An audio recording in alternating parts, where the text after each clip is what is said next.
Good evening, and welcome to our continuing series, Explorations in Savitri. This is a wonderful passage, and we're grateful to have Alok with us. To begin this passage, I'd like to speak just for a moment about the first line. In all the previous editions of Savitri that I have read, the word was thus. Thus was a seed cast into endless time. And I asked the archives if I might see Sri Aurobindo's many changes. And they showed me that in the last one, he changed to this. I still feel thus, but I have to read this. And thus was so powerful to me. But we begin. This was a seed cast into endless time. A word is spoken, or a light is shown.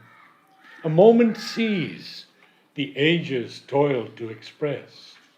So, flashing out of the timeless, leaped the worlds.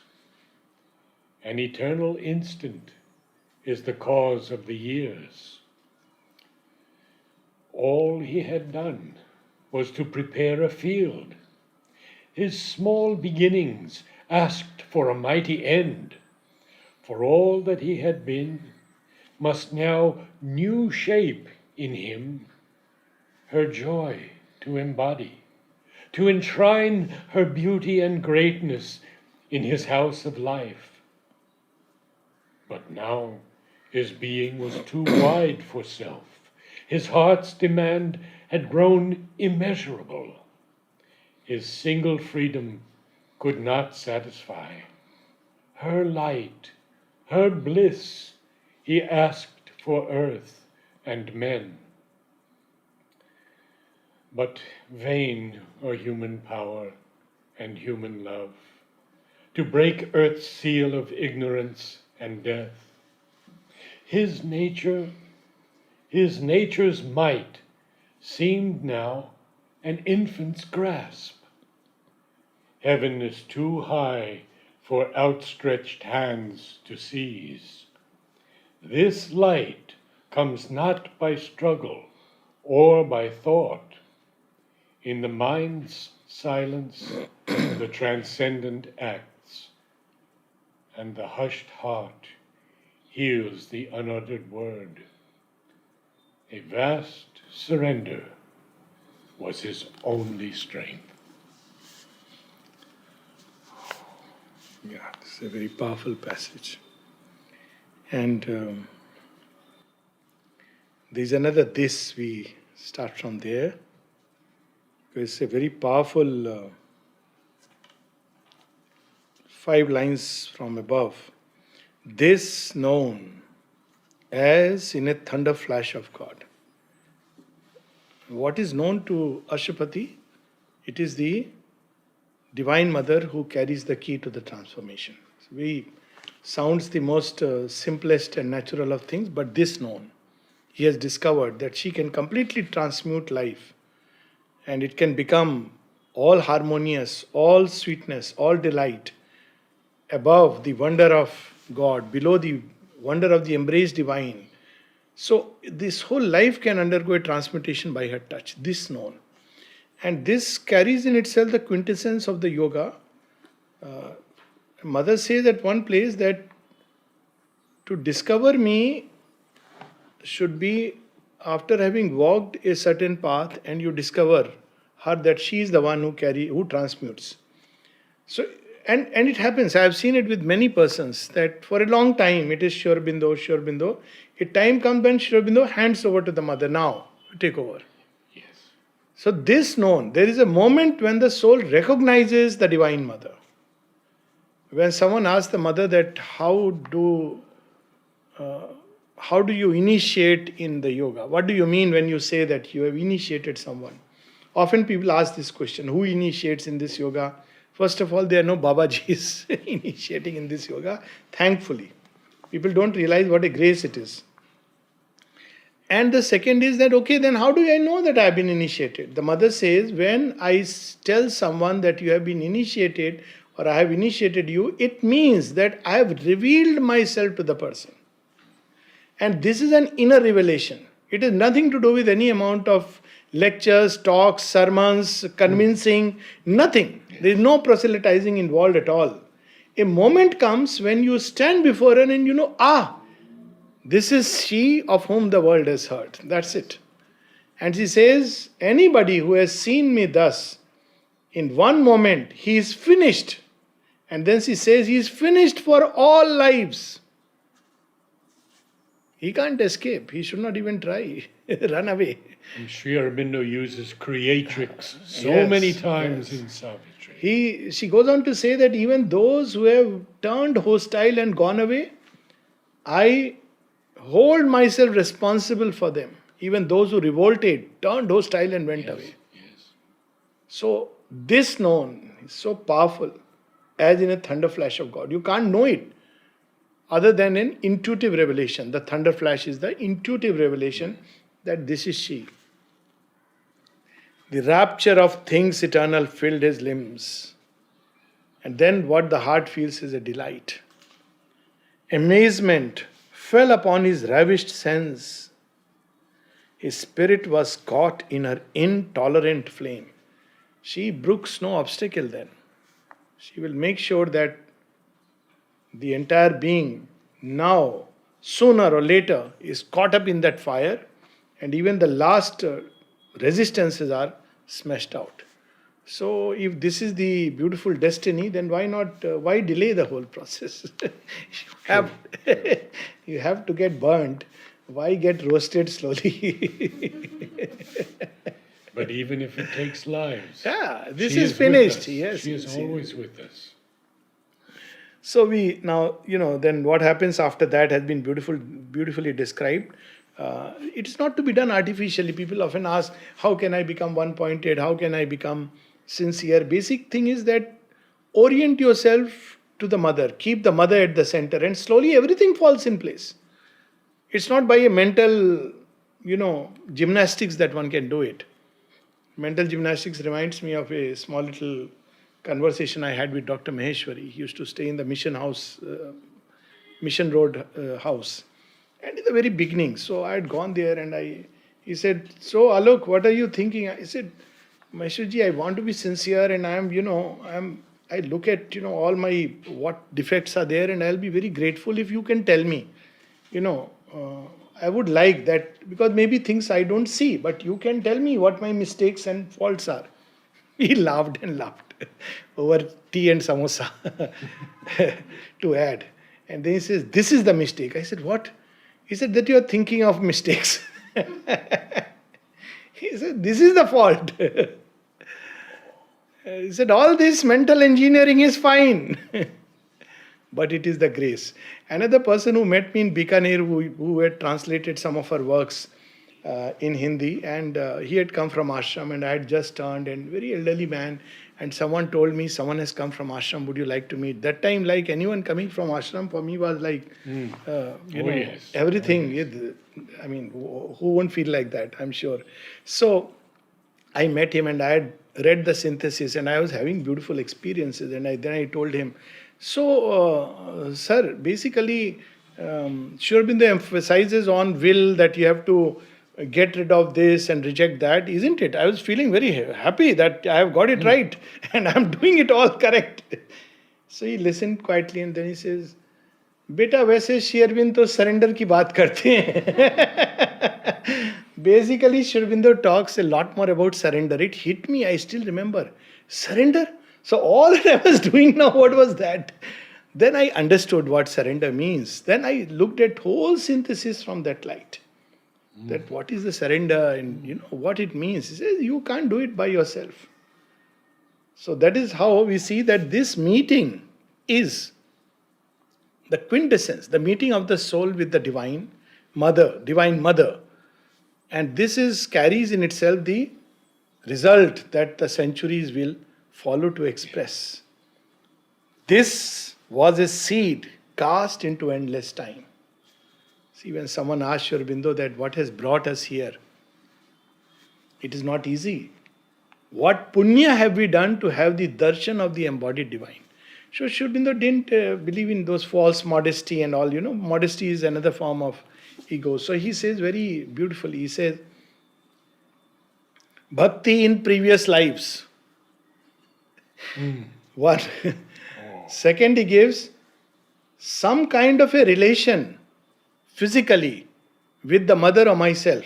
Could be mother's actual physical son or Sri Aurobindo's, like we know, Hector, Dilip Kumar Roy was actually Sri Aurobindo's brother. So either that, and third he says the punyas of many lives coming to fruition as an action of grace. My God, it's... So when the seed was cast, we don't know. Michelangelo throwing a little cross in the fire when mother as Joan of Arc is, getting burnt at the stake, and she asks for the cross and nobody does it. And this priest who was part of the congregation, but he feels somewhere that, it's unfair what we are doing. Probably she's right, and he picks up a little hay, makes a cross and throws into the fire. And it is said that the mother remembered this action. Who was Michelangelo in this life? Our Amrita.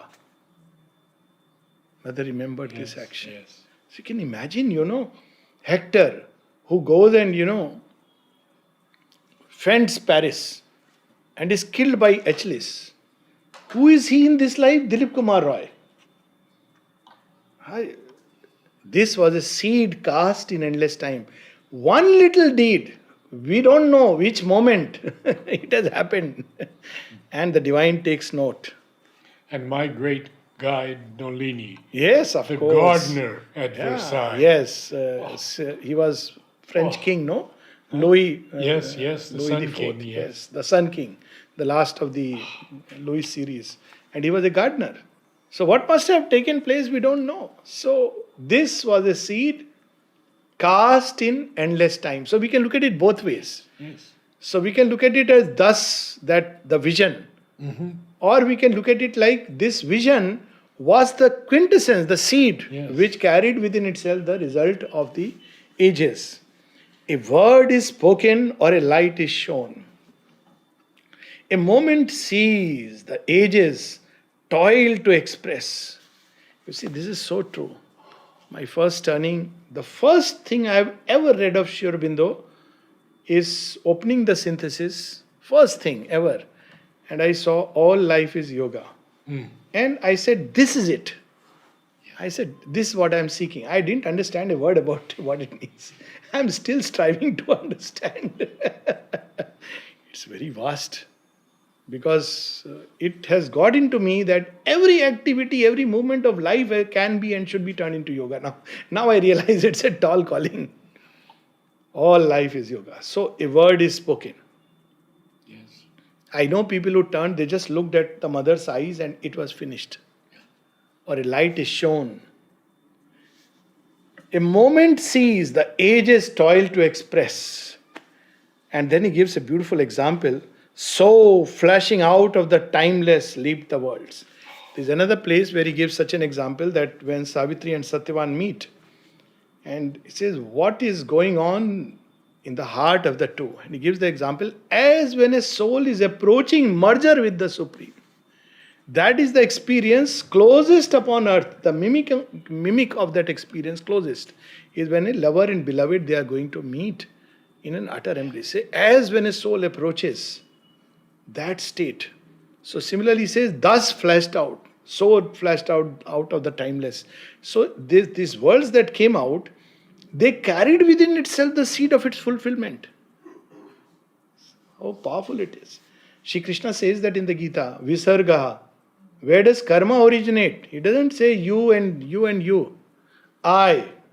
He is the origin of the world. So karma originates from there, and therefore he takes upon himself the entire responsibility when he says sarva dharman kar parityaja mamekam sharnam praja, because he is the origin of that. All impulsion ultimately in its root comes from there, and therefore because they have lived out of the timeless, therefore their destiny is to express the timeless in the play of time. An eternal instant is the cause of the years.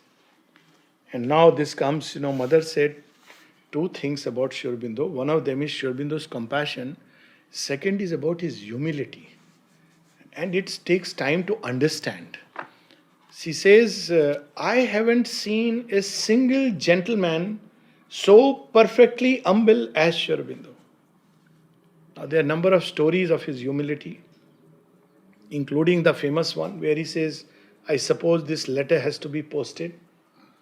Can we imagine a master for whom people would be ready to give their life? Picks up a letter and says, I suppose this has to be posted, meaning thereby, can somebody do it, please? And Nirodha writes, 100 hungry hands would want to grab that letter. me too. Original, me too. Hungry hands.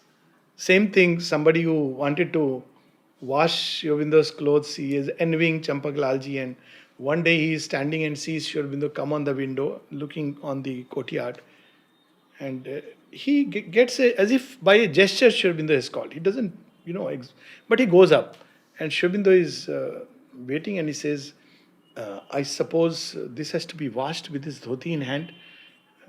Would you be able to do it? Because Champak Lal is not there, And who will be overjoyed? He brings the dhoti in the evening, and by then Champak Lalji knows what has happened. So when this man gives the dhoti to Sri Aurobindo says, all your karmas of previous lives have been washed away. One act. Speak about one act. In Ramayana it is there, one act. I have taken you across the river, you cross me the Bhavsagar. One act. So Champak Lalji is very surprised. He has never told me any such thing. Sri Aurobindo turns towards him, smiles, putting his hand on his shoulder, Champak Lalji, and says, yours too. It's understood. And yours too. It is understood. So just imagine what it means. And now see the humility. After all this tapasya of Ashupati, which I am not aware of any person in the spiritual history of mankind who could have undertaken, he writes, all he had done was to prepare a field. So much so that when someone says that about supermind and all, then one of the conversations he casually mentions, I have come to prepare, not for the fulfillment. He admits that. Yes. He knew.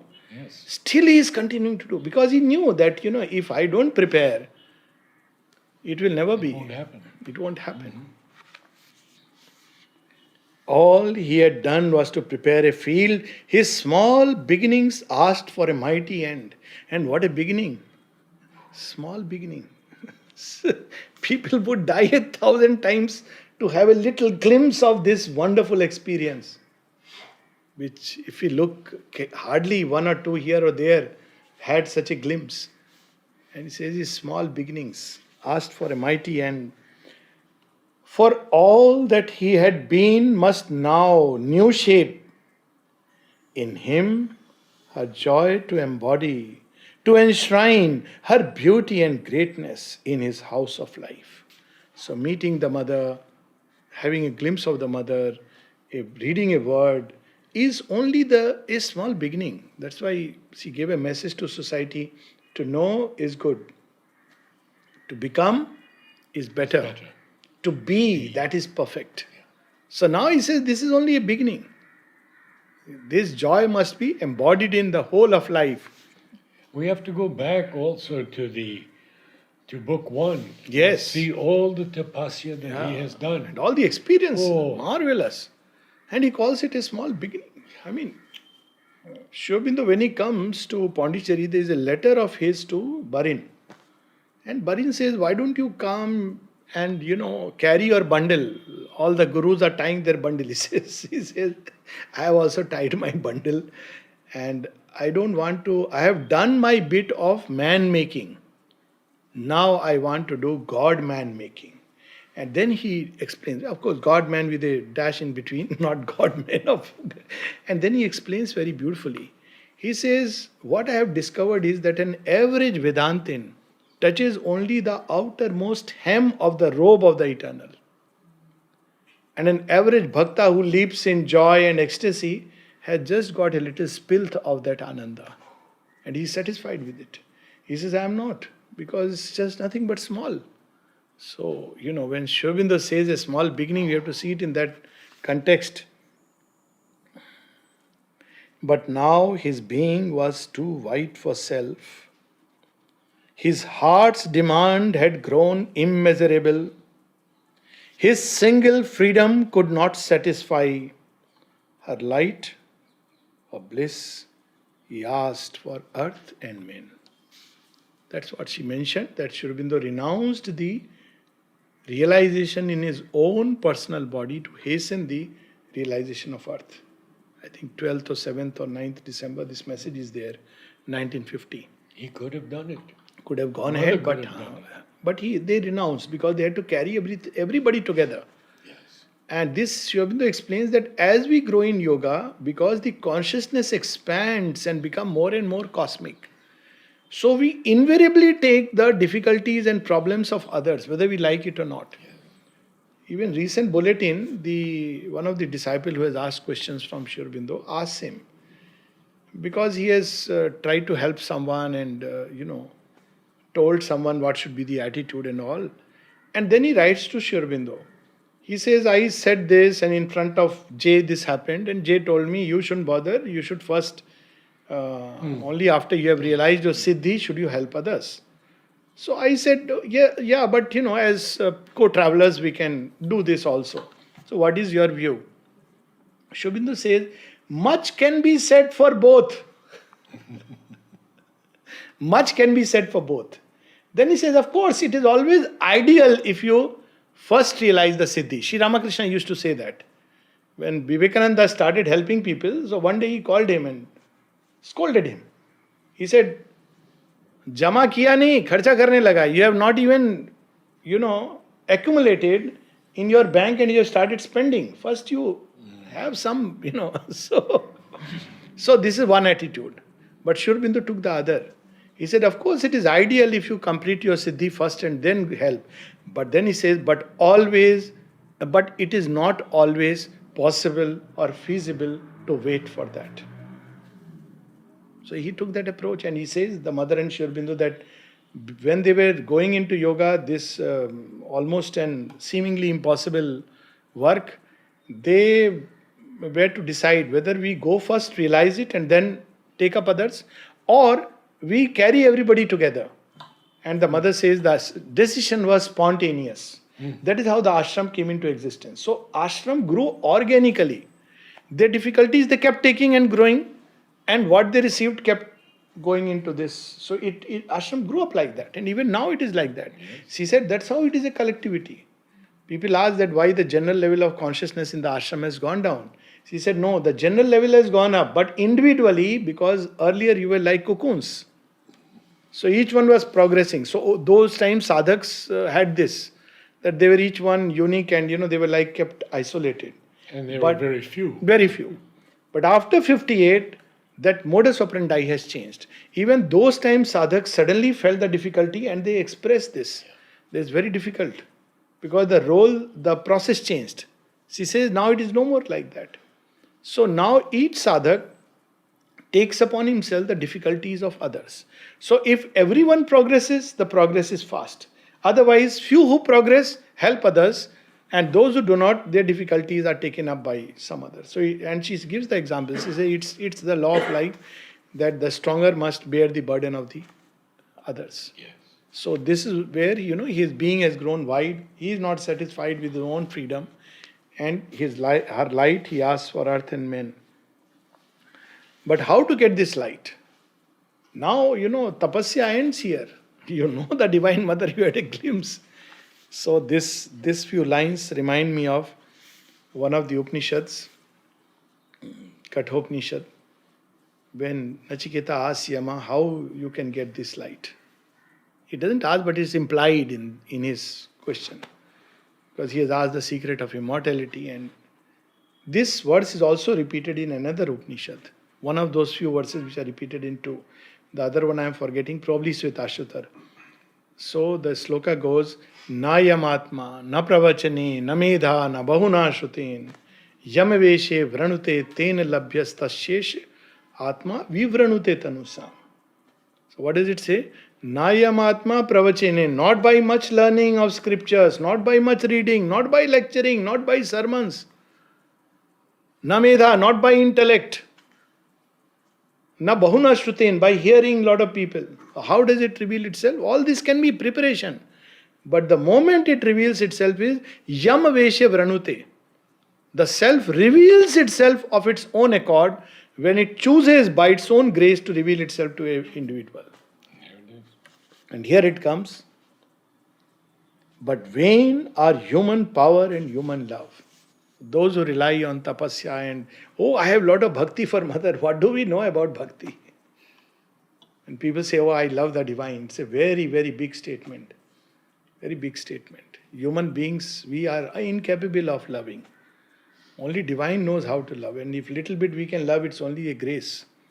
But vain are human power and human love to break earth's seal of ignorance and death. We don't know in whose grip we are. His nature's might seemed now in infant's grasps. Look at again the humility. This is Ashupati is saying.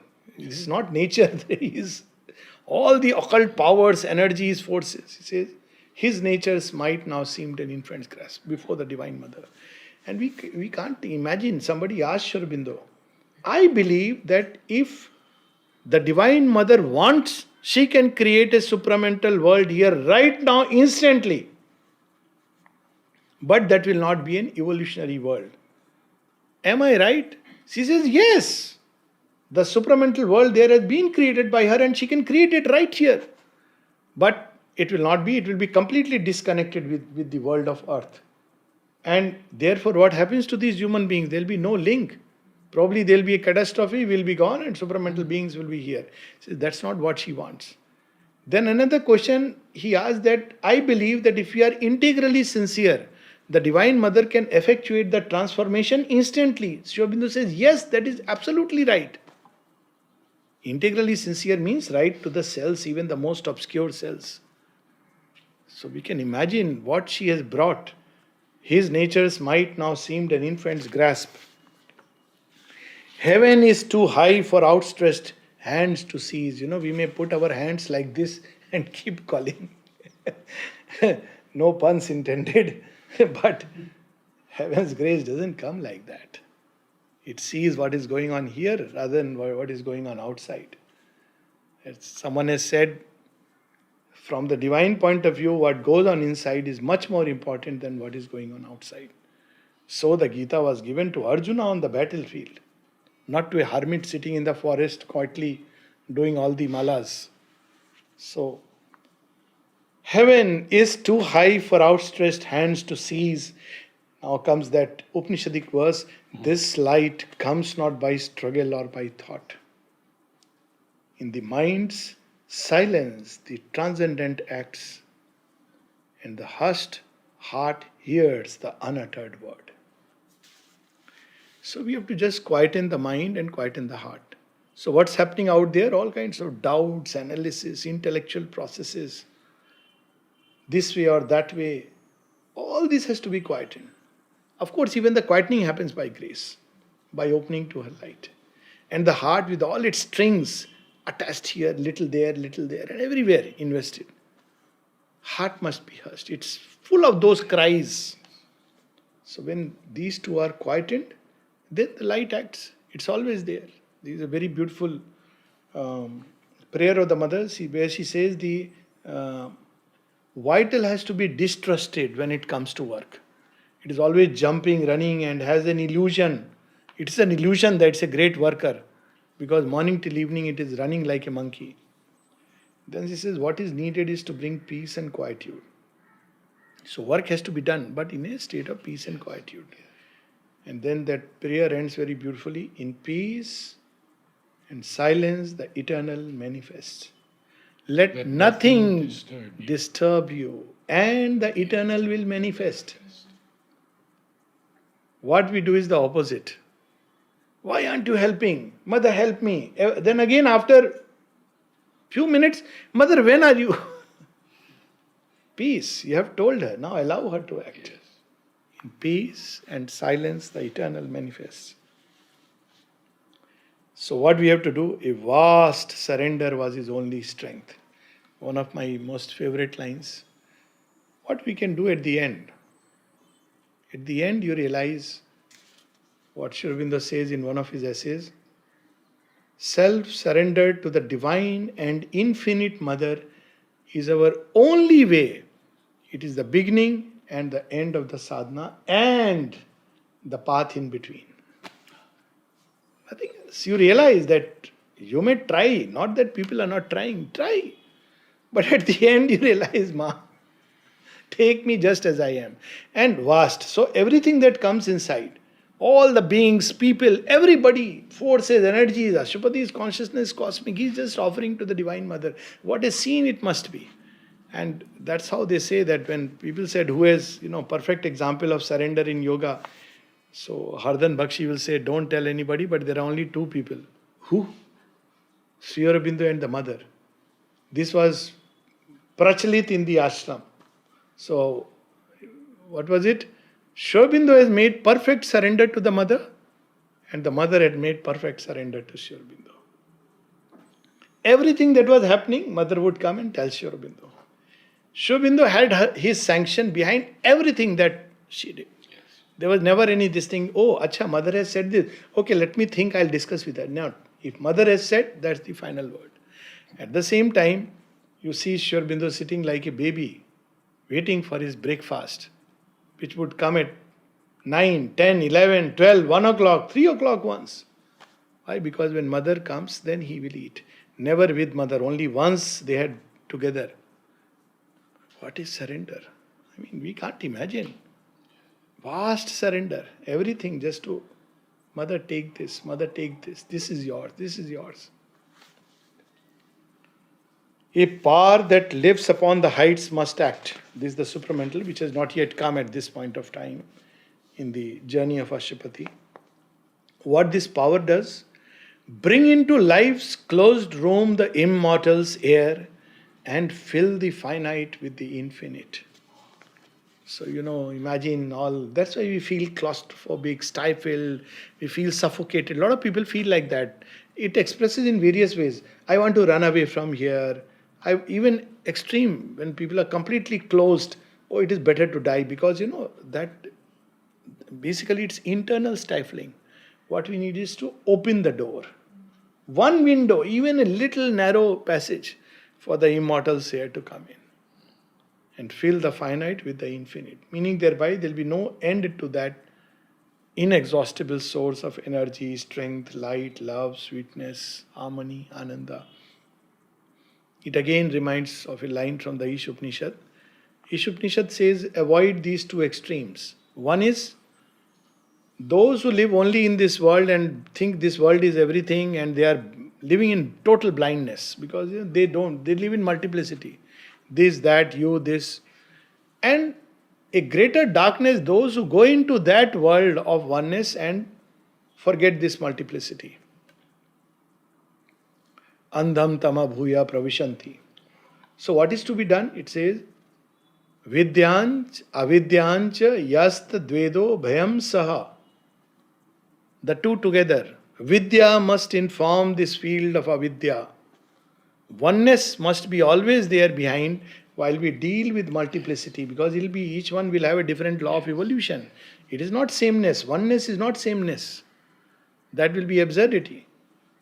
Oneness, for each one, there is a different law of evolution, and accordingly it deals with each one differently. We have our idea of human justice, we interpose upon divine justice, and everybody is same. Everybody is not same. This is a truth of nature. In nature you see it. Even the same thing is not the same. It has different stages of evolution. And each has its perfection. Each has its destiny, and they have to be dealt with differently. There are plants you need to keep in sunlight. Compassion of the divine, Sri Aurobindo's compassion. Yes. It needs sunlight. There are plants which will not grow in sunlight, you have to keep them inside. You need shade.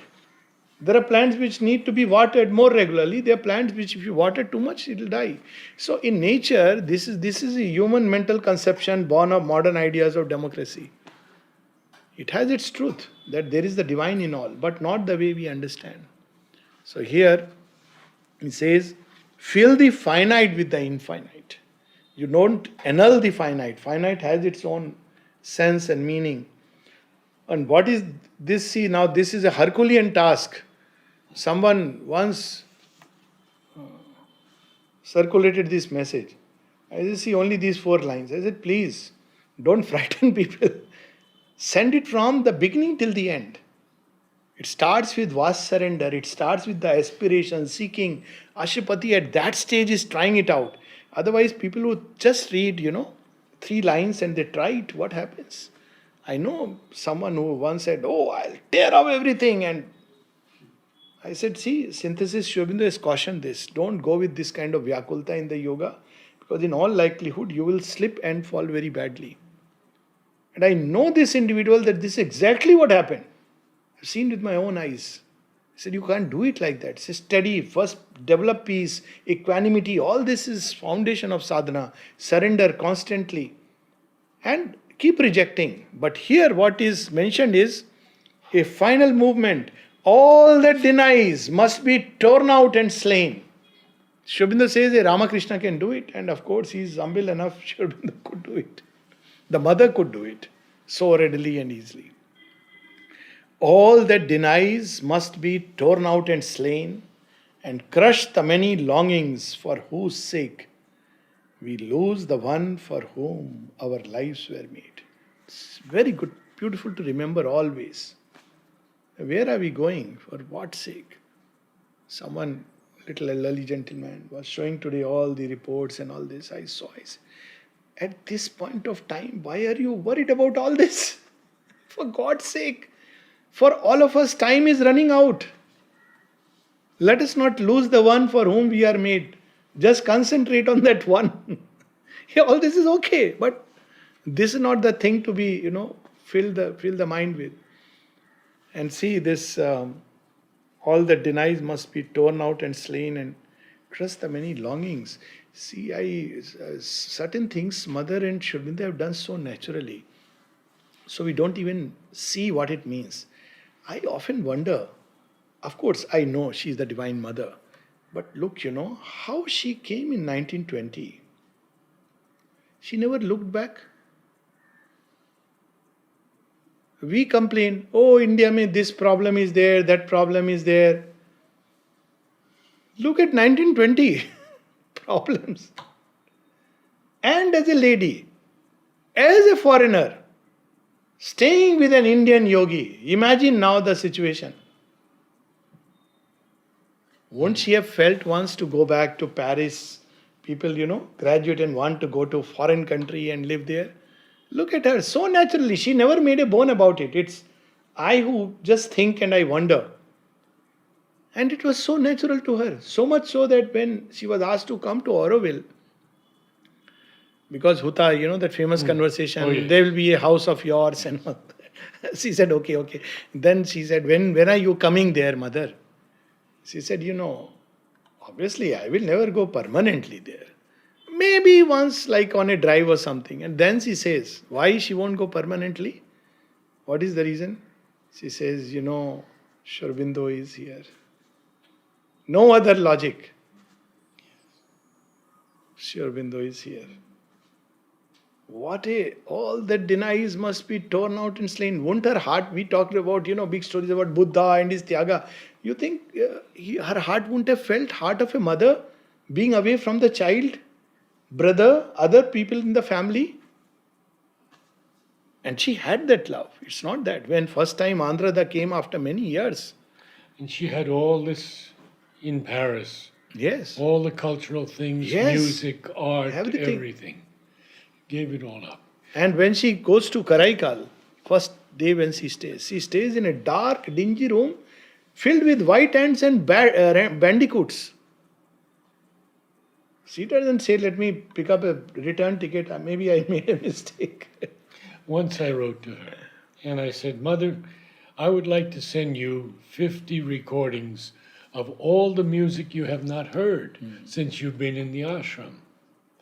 And Mother writes back in this long letter, she underlines Ravel and Debussy and says, I have heard about everything that they have written, but from here on I haven't heard anything. I sent her those 50 recordings and every day she listened to one. See, What a grace. But never for that she would, I mean, when first time Andreda comes, it's a very beautiful meeting. How she waits in Golconda and she sends suddenly Pavitrada to find out if a telegram has come. So one can see the human mother also. Yes. And yet she left behind. Look at the beauty of that. And then when she is asked about reminiscences, I mean, if we are asked, how you came to Pondicherry, what lovely stories. Mother, reminiscences. She says, the reminiscences will be short. I came to India to meet Sri Aurobindo. I stayed here in India to live with Sri Aurobindo. And I continue to live here to do his work, which is of enlightening mankind and awakening them to the divine love, so as to hasten the advent of truth upon earth. What a reminiscences! 4 lines. Yes. This is the all that denies. So people misunderstand it, that denies, oh, I have to, this desire, that desire. They start, wearing white clothes, and I'm sorry for that, but, often when I see people wearing all the time white clothes, why? It's not necessary. That is not what is meant here. Or, I'll not go out and eat anything, as if this is what counts. Are, if you want to die, she has said at one place, die to the ego. That's far more difficult. The ego of being a sadhak, if it finds the most biggest door, is, oh, I am a sadhak henceforth. I am doing sadhana. People who lived here in the beginning, when I would ask people, then they would laugh. Don't use this word. Why? Nobody is doing sadhana here. Is it? We are all mother's children. By and by I understood how profound were those words. Who can do sadhana of Sri Aurobindo and the mother? Only Sri Aurobindo and the mother can do the sadhana of Sri Aurobindo and the mother. Pranab Das, one of his reminiscences much later. He says, you realize it much later. Only they can do this yoga. What we have to do? Open and receive. So this is where the whole sadhana lies, if at all. But it's not something external. It's an inner state of denying, tearing away all the desires that are having root. And she says that the ascetic who tries to, when she was asked that, whom do you prefer? The man of the world or the ascetic? She said the man of the world is better. Why? The ascetic who finds ways and means to not eat is as much obsessed with food as the man who is finding ways and means to go to different places and eat. Because he's all the time obsessed. Oh, if I eat, my dharma will go away. But if you receive everything as a prasad, then that's what our scriptures tell us also.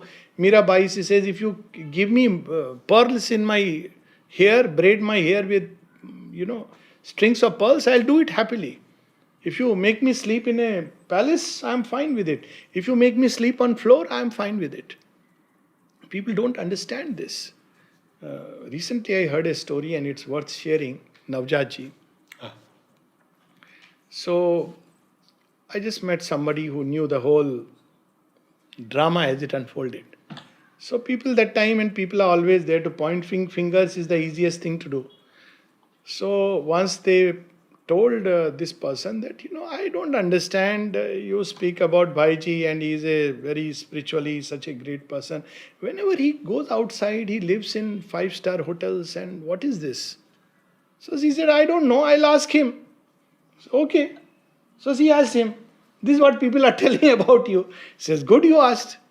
Then he explained. He said, see, as far as when I go outside, then he said, I'll tell you about the later on.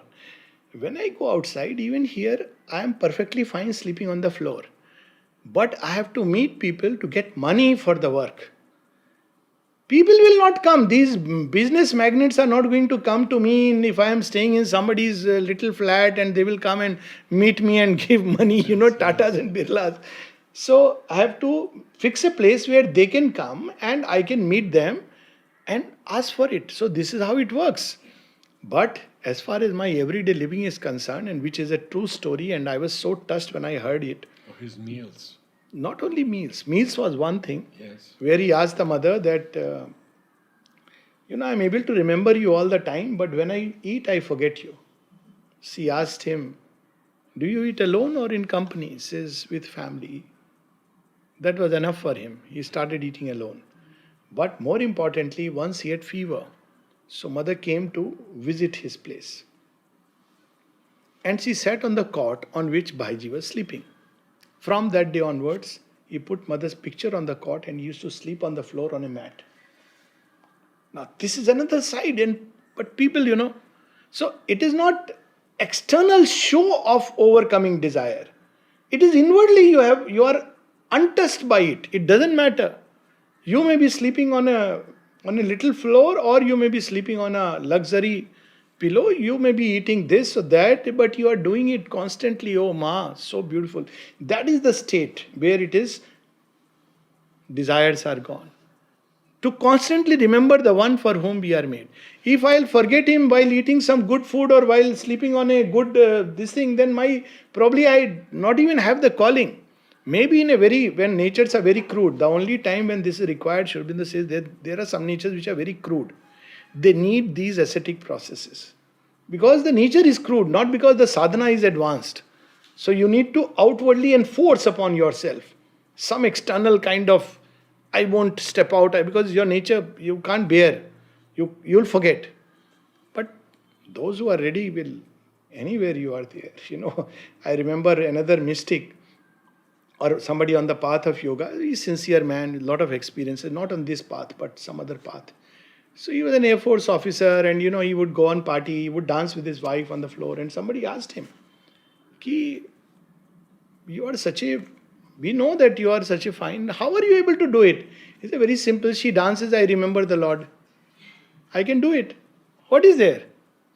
She is dancing, I am remembering the Lord. She is happy, I am happy. No, this yoga is, of course, far more different and difficult. But as a basis, Yes. So here this has to be seen. And there comes this line which qualifies it. Now other claims had hushed in him their cry. What we have to get rid of is this craving soul of desire. This craving, this wanting, this is the problem. And this we will know inside, not outside. If there is a craving, I must have this, then there is a problem. This want. So now other claims had hushed in him their cry. It's not about where you went, what you ate, what you wore. But inside there is no such missing or wanting or craving, which is the sign. So what has happened to desire? They are transmuted. Only he longed to draw her presence and power into his heart and mind and breathing frame. What is he asking? Come mother, come mother, come mother, come mother, into his heart and mind and frame. Only he yearned to call forever down her healing touch of love and truth and joy. Her love heals, her truth heals, her joy heals, her peace heals, her harmony heals. So whenever we see all the dissonant things and evil and darkness and suffering, this is our work. Actually a more difficult work than quarreling and trying to set right. Only he longed, only he yearned. Only he yearned to call forever down her healing touch of love and truth and joy into the darkness of the suffering world. His soul was freed and given to her alone. There is a double aspect in it. One is the soul is free, freed from ignorance. But here it's not just freed. Ma, now I am your monkey. You make me dance the way you want me to dance.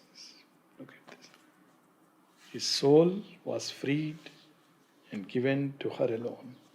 End of Canto 2.